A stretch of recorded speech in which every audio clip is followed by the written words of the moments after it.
Hello, everybody. Welcome to today's episode of Spooky Friday. And in today's episode, I have the story for you. Have you ever been scared of being in your house alone? Have you ever been scared of general emptiness? Of any of that? Of the dark? Of long hallways? Do you have that fear? Because boy did I, back in about 2015, I had the most scariest encounter I could have ever remembered. So let's get into that. It was 2015. Every day I used to get up in the night for water because I was a kid. I forgot my water bottle most of the time. I didn't bring it into the room much. So I went in and out the room for water. And that's innocent. Nothing's wrong with that. I'm just a kid. I'm thirsty, So I've been doing it for a long time. Going in with no problem, coming back out, drinking my water, going back. But I did it all the time, just like straight in the middle of the night. I randomly got up and had the urge to drink water. One faithful day, I decided I'm gonna get up and go get some juice. And that same day was the day I'd remember up till now. I get up. I open the door. But first, before I always open the door, just to make sure no one was in the hallway, I always used to go in behind, right by the door, stoop down, and then peek my head under the door, down the hallway to see if anybody's there. No one was down the hallway. I opened the doors and it looked a bit like this. And so I would walk down extremely slowly, try not to make any heavy footstep noises to awake my parental guardians. And so I scurried to the kitchen for my juice. I got my juice, but the atmosphere, it felt off.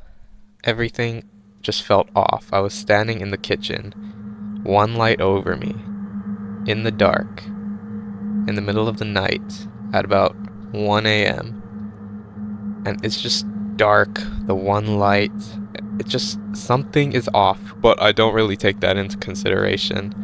And so I really just got up and left. I drank my juice, put my cup in the sink, and I went down the hall. And as I walked down the hall, I hear footsteps walking back with me. And then I stop for a moment and I peek behind me. Nothing's there, obviously. Why would anybody be there? No one's awake. So I just rubbed that off. I walked back into the room, shut the door, thinking that was quite odd. So the day passes, then comes night again. This time I get thirsty, let's say around 11:45. And around that time, it's pretty much dark. It's completely dark still. Everybody's asleep. We don't really stay up that much. Till that time, at least. So everyone goes to sleep. My siblings, which are right under me because we were on a bunk bed. I was on the top bunk. They were on the bottom. I came down, once again, peeked under the door, only to see what I thought was my dad on the sofa, because from my view, under the door, it goes straight down the hall, and the couch is there, facing frontwards. And so I was looking at that, and I was like, is he awake, watching TV or something? Is he there? So I look longer, just to see if he's gonna leave or anything. He doesn't leave.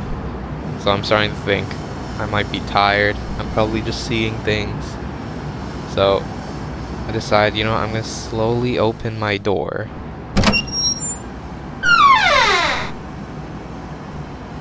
And then around that corner would be the whole living room. So I slowly walked through the hallway. I run back to the room because that's what every kid would do in a situation like that.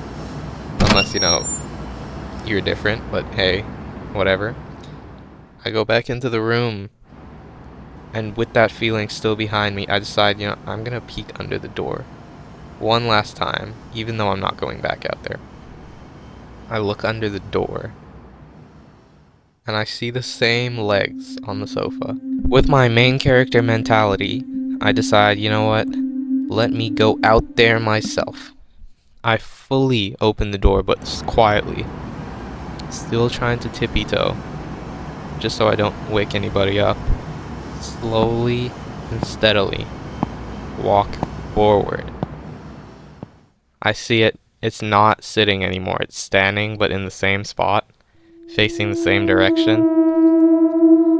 And I don't know how to exactly describe it, but it was tall. You couldn't really make out any facial features. It was just like shadowy like.